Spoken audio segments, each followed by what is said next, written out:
2025 ஜூலை மாத பலன்கள் தனுசு ராசிக்கு. முழு பலன்களுக்கு கீழே இருக்கக்கூடிய லிங்கை கிளிக் பண்ணி பாருங்க. இந்த பதிவில் தனுசு ராசிக்காரர்கள் எதில் எச்சரிக்கையாக இருக்கணும், அதற்கு உண்டான பரிகாரம் என்னன்றதை பார்க்கலாம். உத்தியோகத்தில் ரொம்ப எச்சரிக்கையாக இருங்க.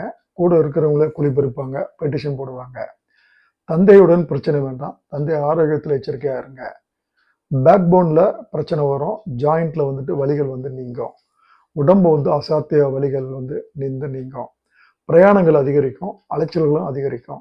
மனைவியுடன் கருத்து வேறுபாடு வேண்டாம். குடும்பத்தில் அந்நீர் தலையீடு இருக்கக்கூடாது. கண் திருஷ்டிகள் இருக்கிறதுனால அதற்குண்டான பரிகாரங்களை செஞ்சுக்கோங்க. அலுவலக எதிர்ப்புகளை சந்திக்கக்கூடிய சூழ்நிலைகள் ஏற்படும். தனுசு ராசிக்கு உண்டான பரிகாரம், இவர்கள் பிரதி சனிதோறும் ஆஞ்சநேயருக்கு வெற்றிலை மாலை சார்த்தி நெய் தீபம் ஏற்றி வழிபட வர வர இவர்களுக்கு உண்டான கெடுபலன்கள் குறையும். புதன்கிழமை லட்சுமி நரசிம்மருக்கு வழிபாடு செய்வதும்